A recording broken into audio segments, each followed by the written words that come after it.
दोस्तों नमस्कार। इंडिया गठबंधन में सीट बंटवारे को लेकर जो रार मची है उसका ताज़ा उदाहरण कल देखने को मिला, जब अधीर रंजन चौधरी ने दो टूक कहा कि हम ममता बनर्जी से भीख नहीं मांगेंगे, सीट के लिए भीख नहीं मांगेंगे। तो इस तरह की जो चीज़ें हैं वो इंडिया गठबंधन में पहले दिन से चल रही थी। अब वो प्रकटीकरण जो है ये अब शुरू हो गया है। मैंने अपने पहले भी वीडियो में कहा था कि भाई इंडिया गठबंधन जैसे 5 गठबंधन और बन जाए कोई फर्क नहीं पड़ता, इसलिए कि 22 जनवरी को ही एक तरीके से आप समझिए तो नरेंद्र मोदी के प्रधानमंत्री बनने पर मुहर लग जाएगी। अब 22 जनवरी क्या है आपको पता ही है, रामलला है, प्राण प्रतिष्ठा है, हिंदुत्व है, तमाम तरह की चीज़ें हैं। इंडिया गठबंधन को ये समझ में नहीं आ रहा है कि ये जो तमाशा चल रहा है, पूरा मार्केट जिस तरीके से हाफ दाब में है उसमें वो करे तो क्या करे। अब राम जन्मभूमि तीर्थ ट्रस्ट वालों ने, क्षेत्र ट्रस्ट वालों ने सबको इन्विटेशन दे दिया है। अब पंगा इसी पर है कि क्या करें, जाए कि नहीं जाए, जाए कि नहीं जाए, जाएंगे तो फंसेंगे, नहीं जाएंगे तो फंसेंगे।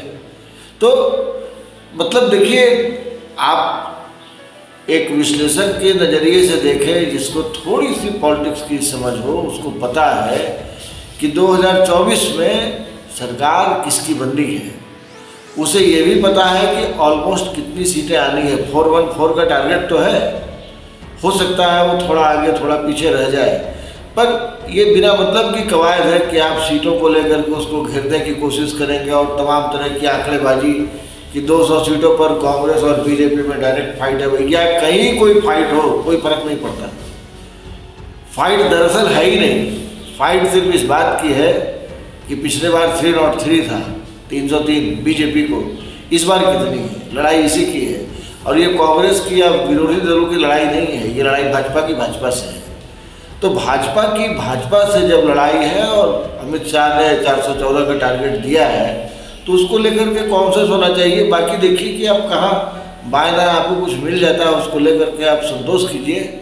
आप अगर ये उम्मीद कर रहे हैं कि आप इंडिया गठबंधन बना करके 28 लोगों की जो अलग अलग विचारधारा के लोग हैं उनको एक जगह लेकर के आप नरेंद्र मोदी को चुनौती दे देंगे 2024 में, तो आप सिर्फ ऐसा सोच सकते हैं, कर नहीं सकते, क्योंकि चीज़ें बहुत पहले खत्म हो चुकी हैं। जिस दिन ये तारीख तय हो गई कि 22 तारीख को प्राण प्रतिष्ठा होना है, उसी दिन सारी चीज़ें तय हो गई। अब सिर्फ मार्जिन की लड़ाई है, और ये माफ़ कीजिएगा, ये गठबंधन की नहीं, ये भारतीय जनता पार्टी की लड़ाई है। अब सोचिए, आज हो गया 5 तारीख जनवरी महीना 2024 और तारीख 5। अभी तक आप साहब ये पता नहीं कर पाए, ये अभी तक सेटल नहीं कर पाए कि संयोजक कौन होगा। कोऑर्डिनेशन कमेटी बनी नहीं बनी, उसका कन्वीनर बना नहीं बना, तो आप लड़ाई का खाक कीजिएगा महाराज।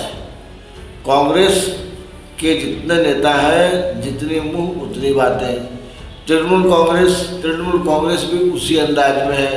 लेफ्ट का अपना पैंतरा क्लियर है। वो कहने के लिए कांग्रेस गठबंधन इस इंडिया गठबंधन में है, उसको अपनी लड़ाई खुद ही लड़नी है। केरल में जो कुछ भी है वो किसी के आशीर्वाद से नहीं है, वो लेफ्ट का अपना एक हिसाब किताब बना हुआ है और लोगों ने उन पर भरोसा किया है। आप राष्ट्रीय जनता दल की बात कर लीजिए, नीतीश कुमार की बात कीजिए। नीतीश कुमार तो बिहार में खुद ही गिरे हुए हैं। 43 सीट है, ललन सिंह को उन्होंने नमस्ते कर दिया, करवा दिया, जो कुछ भी रहा हो।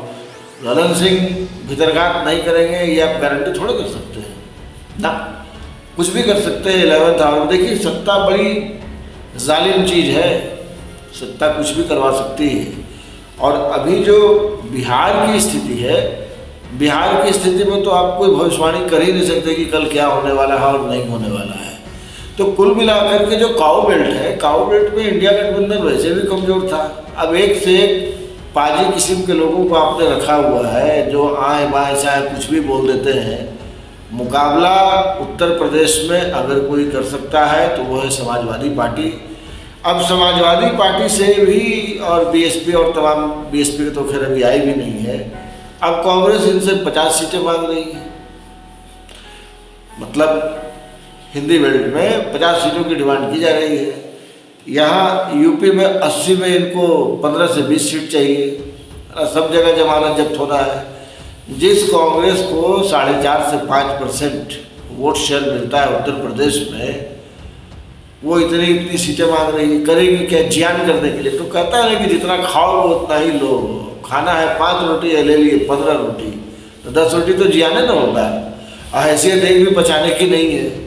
कांग्रेस आज की तारीख में अगर सोनिया गांधी की सीट को माइनस कर दे तो एक भी सीट गारंटी नहीं है जो लोकसभा के चुनाव में लोग जीत जाएंगे, कांग्रेस जीत जाएगी। कांग्रेस आत्ममंथन नहीं करना चाहती है। कांग्रेस का आत्ममंथन न करने के पीछे सबसे बड़ा कारण है वो कोटरी जो कांग्रेस को घेरे हुए है। राहुल गांधी को निकल जाना चाहिए था उस कोटरी से, लेकिन वो प्रयास करने के बावजूद फिर वहीं पर घूम फिर करके आ जाते हैं। ये जो सरजी सरजी सरजी सरजी, ये जो सरजी है ना, ये सरजी, ये सरदर्द जी कब बन जाता है किसी को पता नहीं। कुल मिलाकर के ये इंडिया गठबंधन में अधीर रंजन चौधरी ने टीएमसी को लेकर जो कहा, मुझे उसको लेकर के कोई कुफ्त नहीं है, कोई अफसोस नहीं है, कोई नाराजगी नहीं है, सिर्फ एक हंसी है। क्योंकि हम लोग को डे वन से मालूम है कि यही होना है। और कांग्रेस को देख देख के तो हम लोग 50-55 साल के हो गए। कांग्रेस को भी तो देखा है, जब जन्म लिया तब कांग्रेस, और अब जब इस अवस्था में आ गया तब कांग्रेस। तो कांग्रेस का सिस्टम समझ में आता है। ये पलटेगा, ये अब पलटेगी, इसका अगला स्टैंड ये होगा, ये होगा, ये सारी चीज़ें चलती रहती हैं। इस वीडियो में इतना ही।